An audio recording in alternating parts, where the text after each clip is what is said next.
Okay, so it's a bit of a different video today. I'm just going to basically talk about my life in slot cars up until now. I know it's not like a review or anything anyone's going to search for particularly, but I thought since I was halfway through my goal to get to 100 subscribers, I just fancied doing a bit of an easy one for me for Christmas. So I just, instead of having to do something specific, I just went out in the garage, drove my cars around for 15 minutes, and I'll just talk about what I want to talk about. And you know, like most people, I like talking about myself. So the track on this video, I've had it set up like this for a few weeks. I'll probably be changing it next week just to make it a bit more interesting. But I'm on a 16 volt power pack, and I'm using the old style hand controllers, and the car going around at the minute is the Tommy Turbo BMW M1, which is my favourite car at the minute. So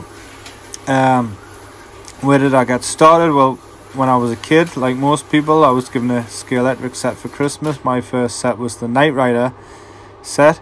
Had the Knight Rider car and a blue Datsun, and then I think as well my dad got us Mark III Ford Escort in red with working lights, and at the time it was the coolest thing going. Me and my brother played with it for a bit until it stopped working. When it stopped working, you know, without any like internet or anything back in the day, nobody knew how to sort it out. It just stayed in a box for years. We got it out a few times, couldn't get it to go, and eventually probably ended up in the bin. Well, after all the cars got smashed anyway. And then that was a break until adulthood. I've always done models. I've always made like model kits, cars, figures. I'm currently working on some Star Trek Klingon stuff and some Warhammer Horus Heresy Iron Warriors, and I do like a big mix of different models. And I think probably about 15 years ago I can't remember if I was given it or if I bought it, but it was a Formula 1 Ferrari, and I was building it and I was starting to paint it, and I was like thinking to myself, wouldn't this be much more fun if it was the Scalextrics? And I'd never thought about Scalextrics for years. And, well, Scalextrics is what most people call slot cars in England. If you're from abroad, we just call it Scalextrics. So I went on to Argos and I had a look, and you could get Scalextric sets quite cheap. It was about 50 quid for a 132 set. I think it had a Ferrari in, and or it might have had two Ferraris, a red and a silver Ferrari. I can't remember what type, might be F50. Anyway, it's like two road cars. Anyway, I got that, and then I got onto eBay and I got onto Facebook Marketplace, and I got loads of bits of kit, and then I found out about digital, and I probably spent a good couple of hundred quid altogether building a digital track. And then I went on to slotforum.com to ask some questions, and I found out about club racing. Basically, I never knew any of this existed.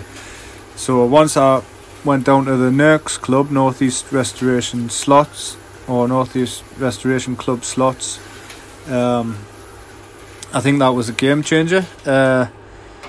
Obviously, all the whole home racing and getting my mates around and doing the digital racing all went out the window, and I made a load of new friends, and I probably went to NERCS for about 3 years, maybe it's longer. The first year was very casual. We had a championship going in year 2 and 3. I actually came second both years. I'm not really a hardcore racer. I'm still pretty casual, but I really enjoyed the competitive side of it.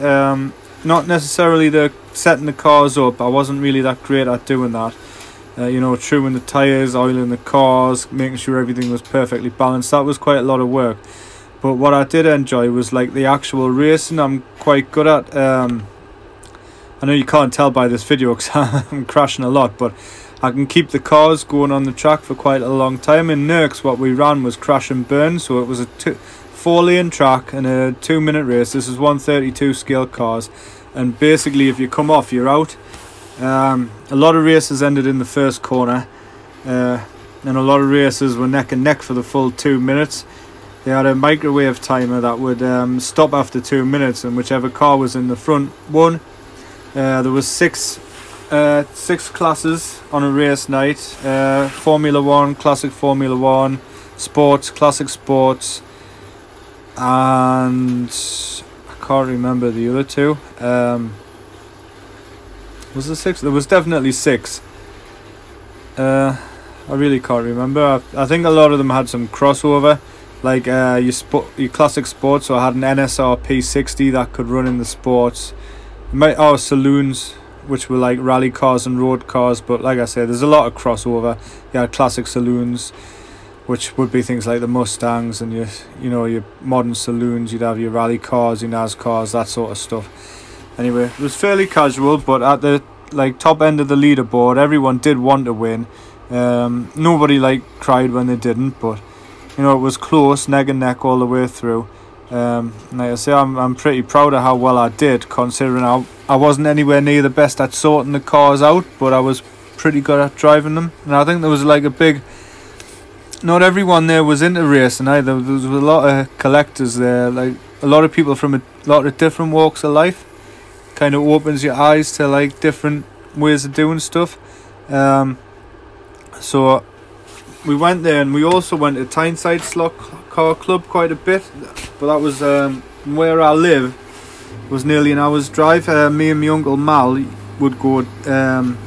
We went for quite a bit. It was probably until I started working the factory job, the shift work that I work now. We would probably go every month at least to both clubs. And then it just kind of fizzled out once I started to do shift work, and I couldn't go. It was always landing on my shift, and then that all slot cars just all died out for us. All my stuff was sat in the loft, and then a couple of years ago I needed some money for we're getting an extension, a conservatory put on, so I just sold my slot car collection. It was a bit sad. I had some very nice cars. I was, like I say, I had a lot of cars that were just for racing. They were quite bashed up. They weren't in pristine condition, but they were really fast around the track. Then I was collecting Group B rally cars, and the only 132 car I've still got now is my, I think the brand is MSC, and it's a Ford RS200 in the Belga red and white livery. It's a really nice looking car, and it's got all the chassis being converted to all slotted parts, but I never really got it running how I wanted to before I stopped racing. But I've still got that car. Everything else I sold, all the collection stuff, all the racing stuff. I also during that time made a couple of rally tracks with routing out wooden boards with the copper tape, like single lane tracks where you would put a Scalextric's lap timer on and just see who could get the fastest laps. That was another thing I used to like to do. The rally side of it, I never really got that far into it. So anyway, I had kids, I moved house, I didn't have the space, and I decided to buy a HO set. Did my research, got the AFX, Race Masters AFX, the Super International with 4 lanes. Came with the Formula 1 cars, got a couple of older stuff off eBay, bought an absolute ton of track. I was planning on setting up my own club, and it just fit, like I say, work, kids, everything just fizzled out. I was messing on with the power supplies, trying to get adjustable power supplies, trying to get all my old racing controllers to work, and I kind of messed it all up, and it just sat in a box for 5 years until a couple of months ago when I got my brother round. He's like a electrical engineer, and he sorted it all out. We binned everything that didn't work, kept all the stuff that did. I got a load more simple power supplies. I used the simple controllers, and I've got a good setup going in my garage. I've got it, it's actually running on my Warhammer table. The trees and the hills are for playing games of like 40k and stuff, and well, it looks quite good. I know it's like a Martian desert, but it kind of goes with the cars. I think if your scenery is too realistic, it kind of makes it look a bit bland.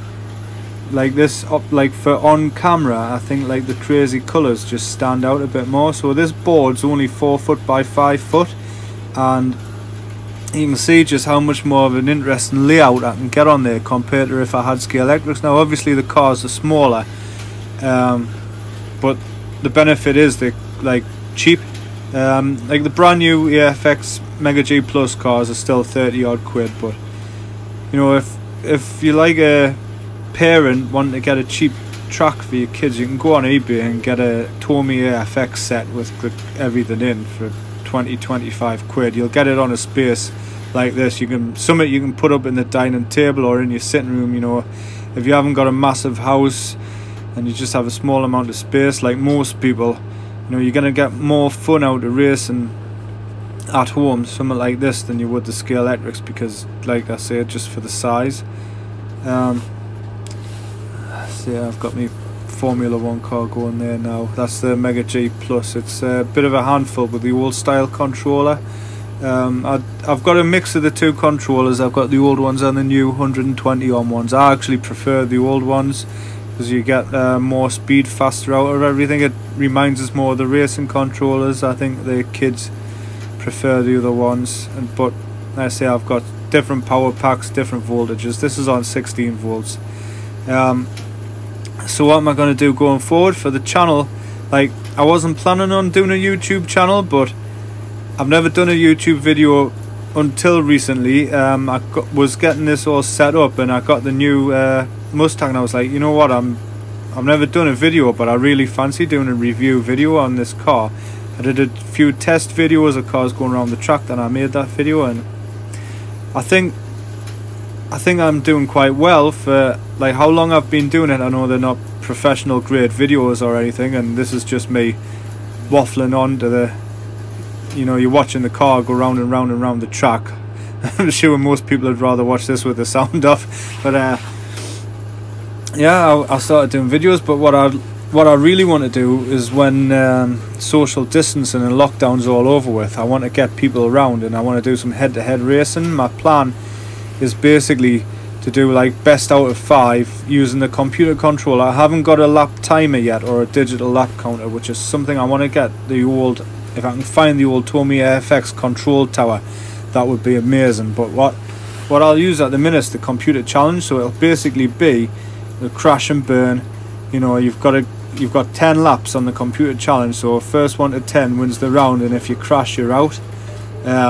Drivers can pick whatever cars they want, and you know, we'll try and get them balanced. We'll try and get a good race, and we can do that. It's like I say, best out of 5 head-to-heads.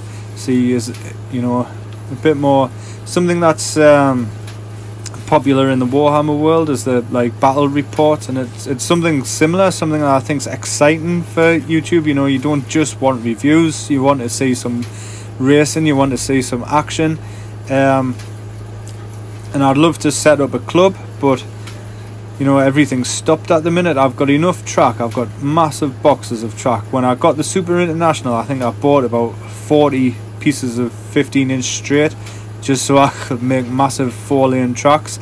I'd love to do that. I'd love to get into a club and set the track up on a massive table, and you know, if I could get 4, 5, 6, like 10 people around, that would be amazing. You know, do some league tables, or do some even just casual racing, but just to get, like, not for the channel, but just to, you know, start making friends again and start doing the slot racing as a sociable hobby rather than as a, you know, stand in the garage by myself, which is not a bad thing. I find it quite relaxing just to sit in the garage, but you know, that's where things can go.